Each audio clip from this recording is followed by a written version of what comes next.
안녕하세요. 오늘은 창세기 28장입니다. 지난 시간에 이제 축복을 빼앗은 야곱과 나중에 그것을 알고 노발대발해서 야곱을 죽이겠다는 그 에서 이제 그 장면을 했는데요. 이제 그 이후에 어떻게 되는지 보겠습니다. 27장 마지막 절 46절부터 볼게요. 리브가가 이삭에게 이르되 내가 헷 사람의 딸들로 말미암아 내 삶이 싫어졌거늘 야곱이 만일 이 땅의 딸들 곧 그들과 같은 헷 사람의 딸들 중에서 아내를 맞이하면 내 삶이 내게 무슨 재미가 있으리까. 이삭이 야곱을 불러 그에게 축복하고 또 당부하여 이르되 너는 가나안 사람의 딸들 중에서 아내를 맞이하지 말고 일어나 밧단 아람으로 가서 외조부 부두엘의 집에 이르러 외삼촌 라반의 딸 중에서 아내를 맞이하라. 그러니까 이제 리브가가 믿음 안에서 이제 남편과 대화가 회복이 되는 거죠. 그리고 이삭도 정말 이 아내를 맞이하는 문제가 정말 중요하다 이런 것들을 깨닫게 됐고, 또 이삭도 자기의 실수를 깨달은 이유이기 때문에 이제 리브가의 말에 귀를 기울이는 거죠. 그래서 부부가 이렇게 서로 믿음 안에서 회복이 되고 한 마음을 가질 때 자녀들을 축복할 수 있고 자녀들을 이제 바로 세울 수가 있는 거죠. 그래서 3절 4절에 전능하신 하나님이 너에게 복을 주어서 내가 생육하고 번성하고 여러 족속을 이루고 아브라함에게 허락하신 복을 너에게 주시되 너와 함께 내 자손에게도 주사 하나님이 아브라함에게 주신 땅 네가 거류하는 땅을 네가 차지하게 하시기를 원하노라. 그래서 이제 정말 아브라함의 가문에 내려오는 후손들에 대한 축복과 땅에 대한 축복을 명확하게 이제 하는 거죠. 먹고 마시고 아들의 향취를 맡고 적당히 이삭의 어떤 마음도 들어간 이제 그런 축복이었는데, 이제 확고하게 그런 축복을 해서 이제 이삭이 이렇게 야곱을 보내는 것을 에서가 보죠. 6절 에서가 본즉 이삭이 야곱에게 축복하고 그를 밧단 아람으로 보내어 거기서 아내를 맞이하게 하였고 또 그에게 축복하고 명하기를 너는 가나안 사람의 딸들 중에서 아내를 맞이하지 말라 하였고, 또 야곱이 부모의 명을 따라 밧단 아람으로 갔으며 에서가 또 본즉, 그러니까 이제 또 본즉 두 번이 나오죠. 가나안 사람의 딸들이 그의 아버지 이삭을 기쁘게 하지 못하는지라 이에 에서가 이스마엘에게로 가서 그 본처들 외에 아브라함의 아들 이스마엘의 딸이요 느바요의 누이인 마할랏을 아내로 맞이하였더라. 그러니까 에서는 보는 사람이죠. 하나님의 음성을 듣고 영적인 분별력을 가지고 행한다기보다 그냥 어떤 것을 보고 사태를 자기 생각대로 파악해서 그렇게 본질을 보지 못하다 보니까 이제 형식만 쫓아가는 거죠. 아버지가 에서를 굉장히 사랑했잖아요. 그런데 아버지가 이제 막 야곱을 그렇게 축복하면서 가만히 들어보니 가나안 사람들 중에서는 안 된다. 그래서 이제 밧단 아람으로 가라 이런 거를 듣고 아내는 가나안 사람의 딸들 중에서 맞이하는 것이 아니구나.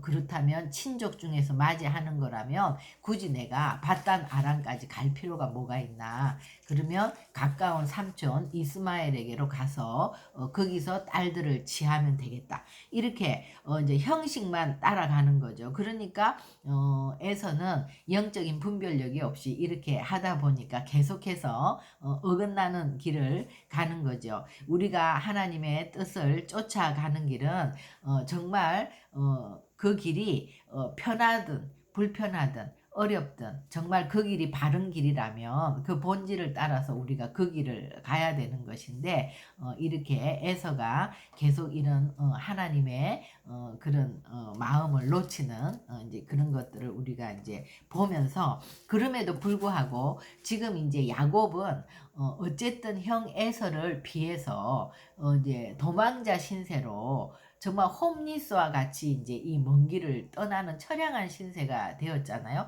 그리고 이 후에도 야곱은 굉장히 많은 어려운 정말 그 노예처럼 일하면서 고생하는 이제 그런 장면들이 나오고, 에서는 정말 비록 축복을 놓치기는 했지만 이 세상 속에서 살 때 그런 다루심이 별로 없죠. 그리고 그냥 자기의 기질대로 성향대로 잘 먹고 잘 살다가 간단 말이에요. 그렇다면 우리가 여기서 또 명확하게 하나님으로부터 축복받는 삶이라는 것이 도대체 무엇인가?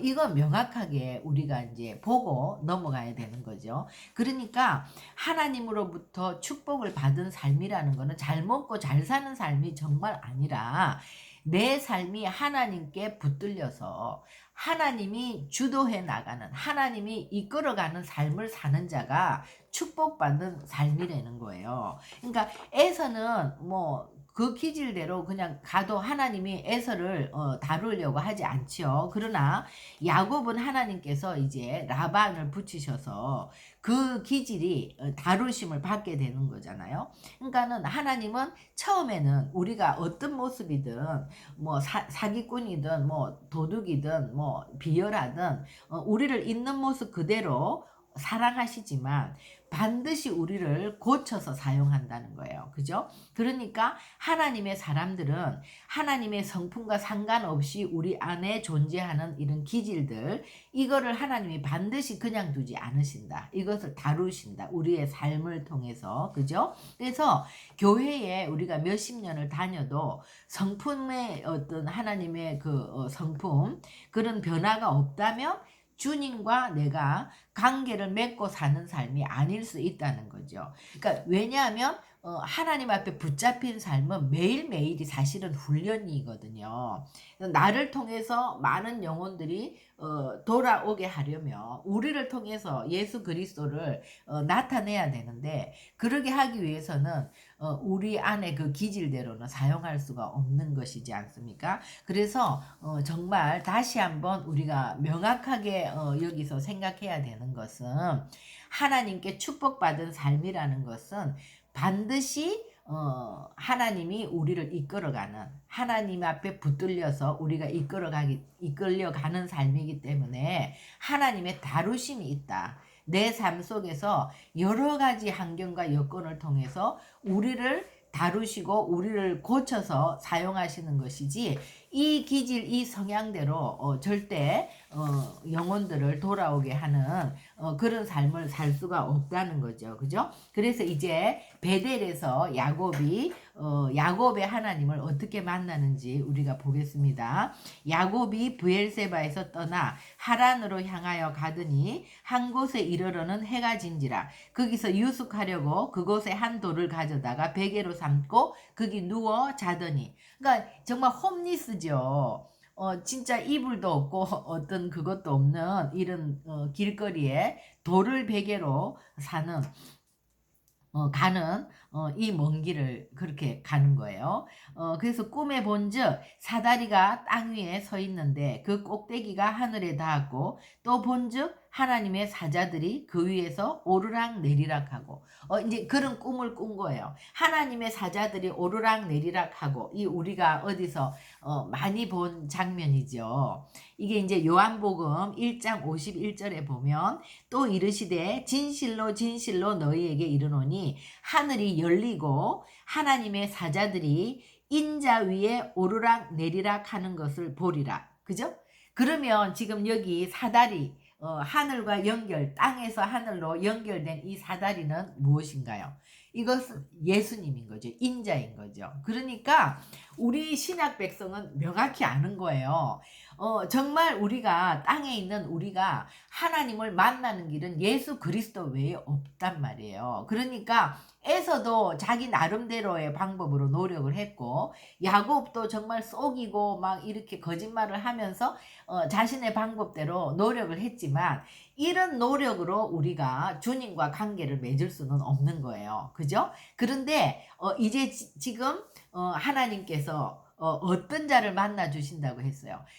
정말 간절히 주님을 찾는 자, 이런 것들을 갈망하는 자를 주님이 만나 주신다고 한 것처럼, 우리의 인간의 노력으로는 하나님과의 관계를 가질 수 없기 때문에 야곱이 지금 꿈을 꾸는데, 그 사다리가 뭐예요? 인자, 예수님인 거란 말이에요. 그러니까 이 구약 시대지만 예수님이 그곳에서 정말 하나님의 사자가 오르락 내리락 하는 그곳에서 지금 야곱을 만나 주신 거죠. 그러니까 주님과의 인격적인 이제 만남이 시작이 된 거예요. 그래서 13절부터 15절까지 이제 아버지의 축복이 아니라 정말 하나님이 야곱을 개인적으로 인격적으로 야곱의 하나님으로 이제 만나 주셔서 어떻게 말씀해 주시는지 이제 보겠습니다. 또 본즉 여호와께서 그 위에 서서 이르시되 나는 여호와니 너의 조부 아브라함의 하나님이요 이삭의 하나님이라. 네가 누워 있는 땅을 내가 너와 내 자손에게 주리니 네 자손이 땅의 티끌같이 되어 네가 서쪽과 동쪽과 북쪽과 남쪽으로 퍼져 나갈지며 땅의 모든 족속이 너와 너의 자손으로 말미암아 복을 받으리라. 계속해서 이제 받아왔던 그 축복입니다. 그리고 15절 내가 너와 함께 있어 네가 어디로 가든지 너를 지키며 너를 이끌어 이 땅으로 돌아오게 할지라. 내가 너에게 허락한 것을 다 이루기까지 너를 떠나지 아니하리라 하신지라. 그러니까 이제 정말 우리가 베델의 하나님을 내 삶에서 반드시 경험해야 된다. 기독교는 체험의 종교지요. 하나님을 경험한. 그래서 할아버지, 아버지, 어머니의 하나님이 아닌 나의 하나님이 되는 이런 정말 인카운터가 일어나야 되는 거예요. 그래서 하나님을 만난다는 것은 우리가 이렇게 정말 처량한 홈리스 신세, 아주 정말 마음이 낮아질 대로 낮아진 상태, 정말 이렇게 됐을 때 주님이 또 우리를 찾아오는 시간이 되는 것 같아요. 그래서 야곱이 지금 막막한 길을 가고 있지 않습니까? 이럴 때 이제 하나님이 나타나셔서 정말 만나 주시죠. 그런데 이렇게 만난 하나님은 누구의 하나님도 아닌 나의 하나님이 되는 거예요. 그죠? 그래서 네가 어디로 가든지 내가 너와 함께 하겠다. 이 하나님으로부터 우리가 음성을 들어보지만 들은 음성은 그냥 정말 모든 문제를 뛰어넘는 거죠. 그죠? 어떤 사람의 어떤 얘기보다 우리가 성경을 읽거나 기도를 하는 중에 레마로 오는 그 하나님으로부터 받는 그 말씀은 정말 우리의 모든 상황 가운데서 주님이 우리의 안정감이 되지 않습니까? 그러니까 이제 야곱이 잠이 깨어 이르되 여호와께서 과연 여기 계시거늘 내가 알지 못했구나. 이에 두려워하여 이르되 두렵도다. 이곳이요 이것은 다름 아닌 하나님의 집이요 이는 하늘의 문이로다. 이제 야곱이 이제 그렇게 고백하는 거예요. 야곱이 아침에 일찍 일어나 베개로 삼았던 그 돌을 가져다가 기둥으로 세우고 그 위에 기름을 붓고 그곳 이름을 베델이라 하였더라. 이 성의 옛 이름은 루스더라. 그러니까 이제 야곱이요. 정말 이제는 알았다. 내가 그 하나님을 야다한 거예요. 기네스코 한 거예요. 이제는 내가 그 하나님을 경험해서 알았다는 거예요. 그리고 이 정말 두렵도다. 뭐예요? 코람데오. 그 주님 앞에서 처음에는 어떻게 살지가 두려웠어요. 어떻게 내가 이제 이 막막한 길을 헤쳐나갈지 그것이 너무 두려웠죠. 그죠? 근데 이제는 하나님이 두려운 거예요. 하나님으로 인한 어떤 그 경외감이 오는 거죠. 두렵도다. 이것은 다름 아닌 하나님의 집이요 하늘의 문이로다. 그러니까는 이제 예배가 달라지는 거예요. 하나님이 여기 계시네. 그죠? 그러니까 하나님이 지금 이곳에 살아 계시네. 그러니까 이제는 더 이상 이 예배가 하나님을 만난 자에게 있어서는 의식이 아닌 거예요. 코람데오. 주님이 어디나 나와 함께 하신다. 하나님 내가 가는 어느 곳이나 주님이 나를 함께 계신다. 그러니까 그 코람데오의 그런 경외감이 생기는 거죠. 그렇기 때문에 우리가 하나님 앞에서 찬양하고 하나님 앞에서 기도하고 그러니까 찬양이 달라지죠. 그러니까 기도하면서 울고 기도하면서 기뻐하고 춤추고 이런 예배가 완전히 달라지는 거죠. 그리고 새벽에 일어나서 거기다가 기둥을 세우고 기름을 부었다 그랬어요. 그러니까 그 시대에 이제 야곱이 그렇게 급히 도망자 신세로 떠날 때 엄마가 그 기름을 줬겠죠. 그 시대에는 이 기름이 돈과 같은 거란 말이에요. 어디 가서 이제 뭘 사 먹어야 되고 뭘 잠을 자야 되고 이런 것들이 이제 필요할 때 이 기름이 돈과 같은 역할을 하는 건데 그 소중한 기름을 그 돌에다가 붓는 거예요. 그러니까 다 드릴 수 있는 거예요. 그러니까 그 이날 야곱은 그의 인생의 완전한 전환점이 이제 되는 거죠.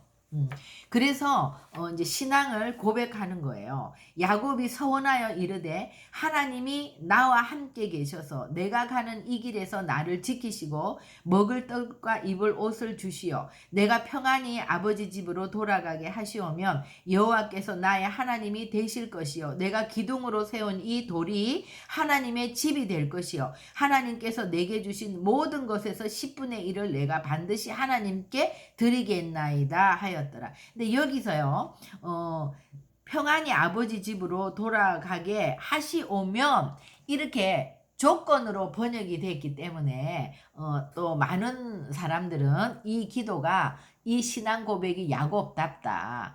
또 이런 상황에서도 야곱은 뭐 이렇게 해주면 내가 이렇게 하겠다. 뭐 이렇게 얘기를 하냐 이러는데 그것은 잘못된 것 같아. 이거는 이제 그 원어로 보면은요 조건으로 이렇게 해주시면이 아니라 하나님은 반드시 나를 집으로 평안하게 돌아오게 하실 것이라는 거예요.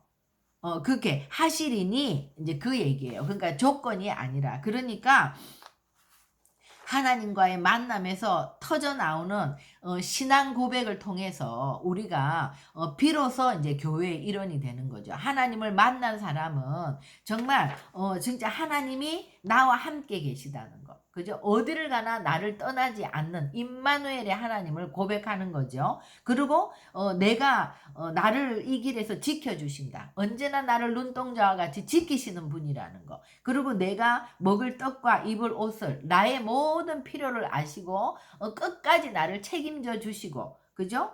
평안히 아버지 집으로 돌아가게 하실 것이다. 그때까지 하나님은 이 땅에서 나의 삶을 다 책임져 주시는 분이라는 신앙을 고백한 거죠. 그러면서 정말 이 기둥으로 세운 이 돌이 하나님의 집이 될 것이고 내가 이제 하나님께서 내게 주신 모든 것에 10분의 1을 반드시 하나님께 드리겠다고 이렇게 신앙을 고백하는 거죠. 그래서 우리가 하나님과 만남이라는 게 이 인카운터가 일어나야 되는 것이 반드시 우리의 신앙에 있어야 되는 거예요. 이게 누구로부터 들은 하나님, 그런 누가 만난 하나님, 어떤 간정을 듣고 그분이 어떻게 뭐 놀랍게 하나님을 경험했던 이런 것들이 아니라 내가 성경을 읽다가 정말 거기서 하나님을 뜨겁게 만나거나 내가 어떤 정말 마음이 낮고 정말 통회하는 그런 심령으로 정말 겸손한 심령으로 주님을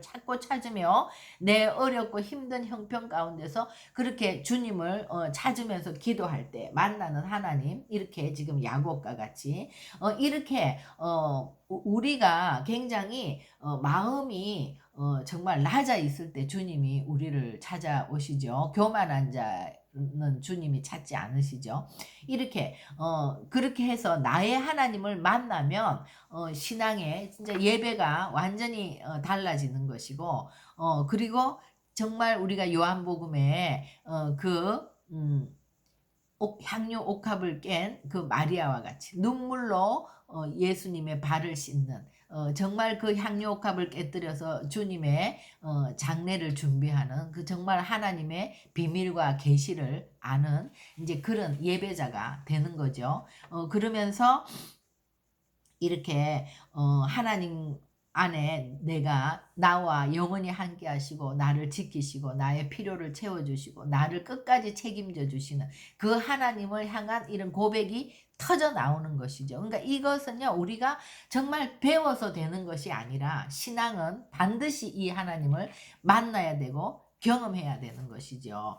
그럴 때 우리가 이제 하나님은 이 언약 백성, 이제 하나님과 나의 언약 백성이라는 뭐예요? 결혼 관계. 그러니까 우리 기독교 신앙은요, 정말 하나님과 나와의 관계인 거예요, 관계. 하나님이 정말 나와 결혼한 신랑 대신 예수 그리스도, 신부 대신 우리 교회 관계인 거예요. 사랑의 관계, 사랑으로 이제 맺어진 관계인 거예요.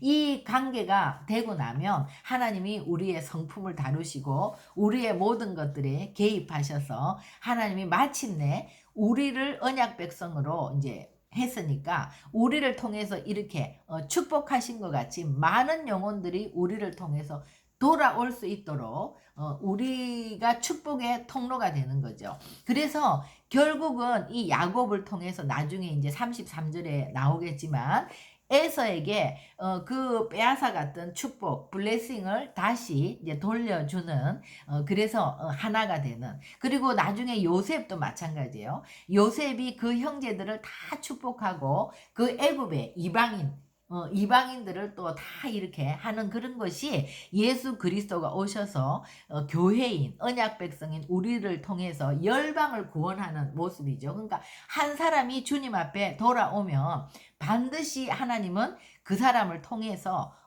많은 영혼들을 추수하는 것이 하나님의 나라의 법이에요. 그렇기 때문에 우리 눈에 보기에 아무 일도 일어나지 않는 것 같지만 반드시 우리의 기도를 사용하시고 또 우리의 삶을 통해서 하나님은 하나님의 나라를 확장시키고 가정을 구원하시고 교회를 회복하시고 이 땅을 새롭게 하시고 열방을 구원하시는 이 일은 반드시 이루어진다는 거. 그 가장 핵심은 나라는 거죠. 내 자신, 내가 바뀌어야 되는 거죠. 내가 누구를 변화시킬 수는 절대 없어요. 내가 누구를 전도할 수도 없어요. 우리는 단지 그냥 예수 그리스도를 알려주는 거죠. 그런데 그 영혼을 추수하는 분은 주님이시란 말이에요. 그러니까 우리의 삶을 통해서 우리가 그 예수를 나타낼 때 예수님을 정말 저 사람들의 삶을 보니까 반드시 예수님이 살아 계시구나 하는 것을 이제 보여주는.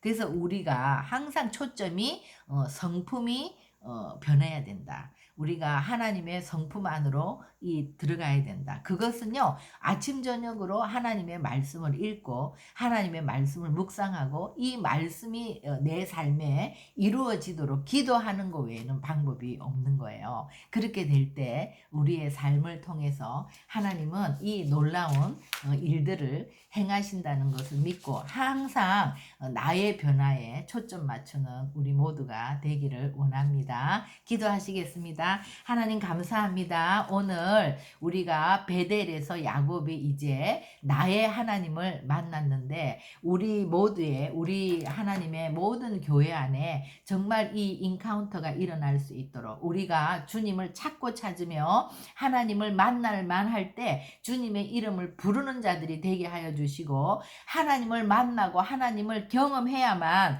우리가 진정한 주님과 언약 백성이 된다는 것을 알게 하여 주십시오. 우리가 정말 하나님을 찾을 때 야곱의 꿈에 이 사닥다리 위에 하늘의 사자들이 오르락내리락 한 것처럼 우리 신약 백성들 주님을 정말 믿는다는 것은 이렇게 하나님이 나의 삶에 오시는 것이고 하나님이 나를 만나 주시는 것. 그래서 이 야곱과 같이 정말 내 안에서 그 신앙 고백이 터져 나오는 이러한 일들이 반드시 우리 삶에 일어날 수 있도록 하나님 은혜를 부어 주시옵소서. 우리가 아직까지 예수 그리스도를 만나지 못한 분이 있다면 하나님을 찾고 찾으며 하나님의 그 이름을 부르는 자들이 되게 하여 주시고 우리가 주님을 만났다면 하나님 우리의 초점이 내가 무엇인가를 하려고 하는 것이 아니라 계속해서 하나님께 나를 맞추어 감으로 하나님의 성품으로 우리가 변화되는 나의 변화에 모든 초점을 맞출 수 있는 우리 모두가 될 수 있도록 하나님 우리를 빛 가운데로 인도하여 주시옵소서. 또 그렇게 하여 주실 주님을 찬양하며 예수님의 이름으로 기도합니다. 아멘.